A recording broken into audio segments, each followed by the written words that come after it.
Alrighty, guys, here I am back. All right, so there is a question from one of our subscribers: is why I do not do electric bicycle reviews. Um, so it's hard to explain, but you might call me thick-headed or hard-headed person, but I can't review something I don't like or it doesn't meet my expectations. So lots of bikes, what is expectations besides the performance from the electric bike, also the components that are offered in electric bikes, and also the price, which is extremely important right now with the inflation. Some people working, some people aren't working, so it's tough. Anyway, I've noticed that I had few companies reach out to me through email, especially from AliExpress and Alibaba, and says, "Can you do a review for us?" But just like any of these bikes that flooded Amazon Prime, that flooded eBay, that flooded all the platforms that you can purchase electric bike, um, these are all, I would say, poorly made bikes. Uh, with no name brand bikes, no name batteries, which are likely extremely dangerous because they catch on fire. So, and it's funny because at one point I was selling electric bikes, very first time when electric bikes were very popular. And it's funny because I was asked, do you want your corporation name to be printed on the battery and the bike? As is, uh, sure, why not, right? So it would say Mad Max, and it's funny because the bike was delivered and it literally says Mad Max Inc., which is kind of like awkward. But anyhow, I see that a lots of Instagram people and a lots of YouTubers, a lots of guys that belongs to some sort of electric or e-bike community are right now pushing all the sales, pushing all the links to their Instagram page or Facebook Market or Instagram, YouTube, whatever they can get their hands on. And I don't have a problem with doing a review on a bike, but I know that the price that is being asked for most of the bikes are very well overpriced and really shouldn't cost that much. Um, you know, Saran, overpriced, shouldn't cost that much. Um, Super 73, overpriced, shouldn't cost that much for what it has, its components installed. Okay. Another one, Onyx, overpriced. I do like the components, but it's extremely overpriced for what they ask it. Um, Let me see. The other one was Stealth Bomber. I do like the original one, but it's extremely overpriced. It's got very difficult transmission mechanism that operates the transmission gearbox. It's got also motor reduction transmission in there. I mean, it's just too complicated. Again, the lowest price is $10,000. I mean, I do have the clone, but that's how far I'm going to take that. I'm not that serious about, buying or riding electric bikes. Then you have Grizzly bike, which was dirt cheap when I was looking at it. And I'm talking about dirt cheap, like under $1,500. Right now it's bunkers. Super 73, you know, way overpriced, over $3,000, and it's got gear up motor in the back that doesn't even top out or peaks out at 2,000 watts.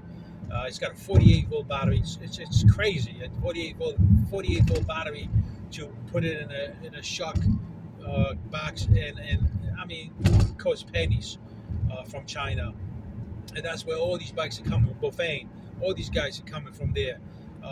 You do have the mid-drives guys, the Bosch, the Yamaha, all those motors. They're a completely different category. We're talking about the rear wheel and maybe mid-drive because of the Saran. But the other one was Scorpio. Scorpio. Who makes Scorpio? Oh man, I forgot that bike. Um, but it's a Scorpio bike, a Chinese owner. Uh, that's actually a decent bike, but it's extremely high, and you have a funny position of sitting on it, as if you're gonna go over the bike. Uh, so that's a no go. So I can't review bikes that I don't like. There are very few bikes that I would like and I would recommend for any beginner. Um, there is a bandit that somebody is advertising in their Instagram, which it seems that it has nice features, but again, it's overpriced. So somebody's got to give me a decent price. So when I buy the bike, it is not so expensive. It doesn't break my wallet. You know what I mean? And that's my not my goal, but that will be my goal in the review, because every bike comes with a battery. Every bikes come with the hub, with his mid drive or rear wheel drive. We talk about brushless motor for rear, okay. Then you have a controller. So question is, you can actually buy any bike, okay, and you can buy any rear wheel drive. I would recommend QS motor, and you can also buy a mid drive.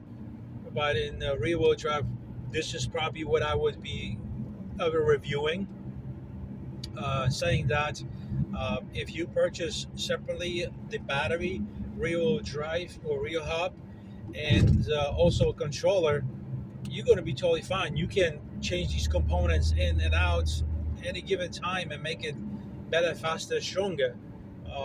What's stopping you is pretty much the controller, and then is the battery, because motor, you can run a 5,000 watt motor at 20,000 watts, but I can't, and I don't like when people on Instagram they do reviews, or YouTube they do reviews, and they just grab on reviews because they want that $300-400 fee to do a review for a company, but they only tell you what they see. They only get that bike for week 2 or 3 or 5, and that's it.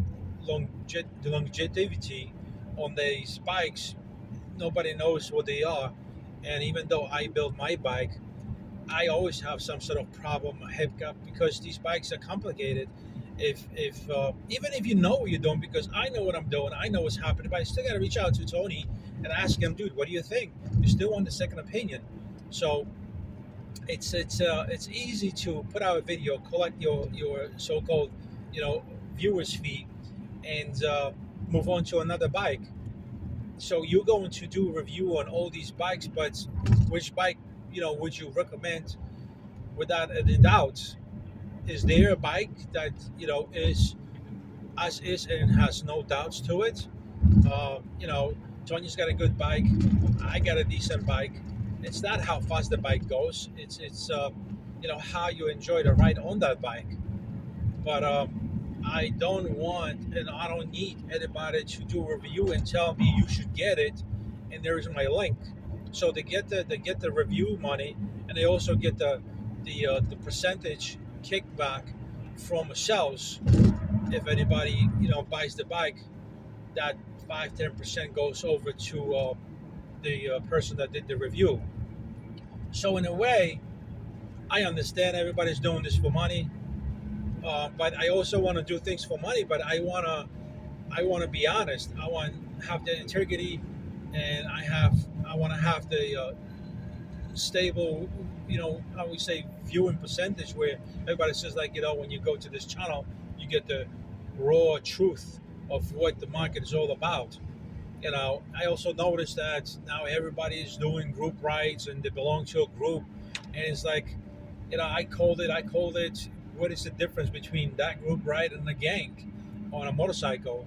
There really isn't, because everybody got a nickname.